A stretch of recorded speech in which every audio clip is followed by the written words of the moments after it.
Again, a case of a detachment. You can see base excision being done by pressure, means by pressing the sclera, and we have done the base excision over here, and now we are putting a PFCL over there to flatten the retina, peripheral membranes being removed, and suddenly we started feeling that the conjunctiva is ballooning, which is coming in the way of our vision. And we put a PFCL after that, and again you could see some choroidal folds happening over here. Again trying to remove minimal vitreous in the periphery, whatever, but you could see a good amount of folds, choroidal folds at this point of time, huge massive ones. Still we had drained the fluid through that particular break over there posteriorly, and then again we saw the conjunctival ballooning over here. At this particular time, the air was ballooning in the subconjunctival space, or the fluid was ballooning the conjunctiva, and we were not getting a good view. So I drained that subconjunctival chemosis, and we could drain that subconjunctival chemosis, and then again we go back. We complete the procedure. The choroidal folds are steady, and in fact slightly seem to be increasing at this point of time. We have done a fluid gas exchange, and at this point again, by increasing the intraocular pressure, we could manage, and we started injecting the oil. And when we started injecting the oil, again I saw the oil tube into the subconjunctival space at this point of time. Then I thought probably one of my ports is leaking, and so we decided to dissect, and there we could see some blackish sclera, very thin and pouting out, and we thought one of this staphylomatous. This was a myopic eye, and that staphyloma, while depression, while we were trying to do a base excision, might have given away, and so we explored, and you can see the sclera over there. And at the end of the procedure, we completed. We again filled the eye, whatever residual hypotony was there, we took care of it. And fortunately for us, this case came out well, with the choroidal subsided.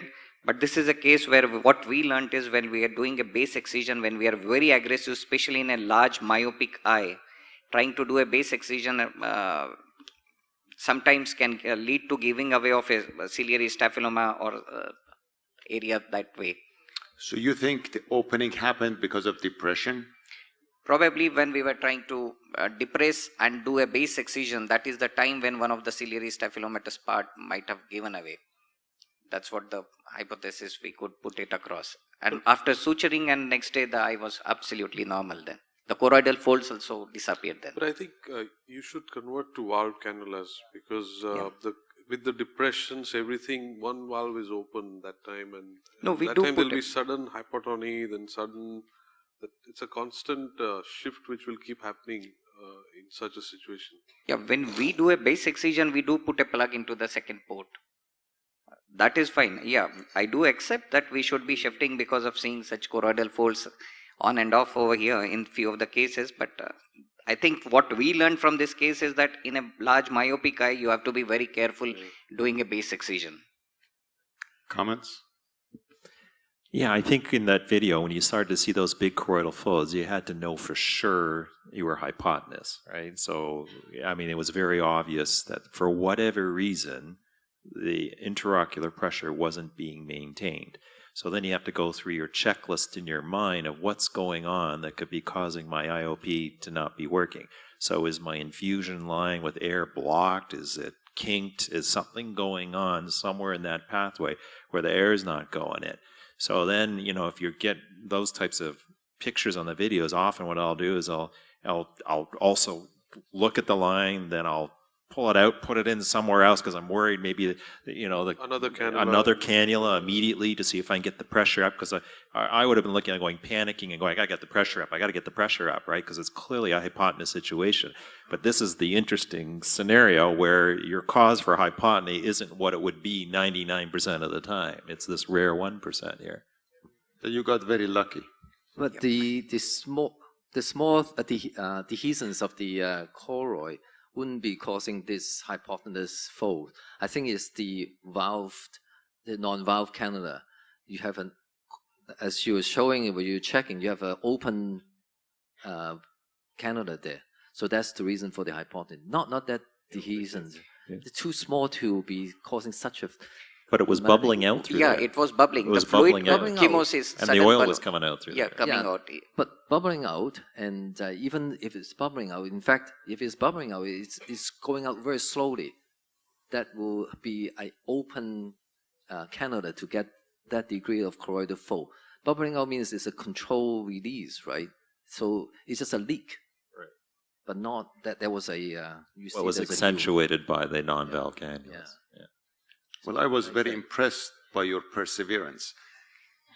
But generally, I think the key is, as I think David pointed out, if you notice during surgery something is not going as planned or something is not right, just stop and think, what is going on? I mean, the amount of choroidals you have is either as you pointed out, there's either no fluid going in the eye or something is not right, that you have such a massive amount of choroidals. And I do notice that the trocar was open and not plugged. And I've seen many people operate with not open plugged. I mean, they used to do 20-gauge sclerotomies and nobody was really putting plugs in those.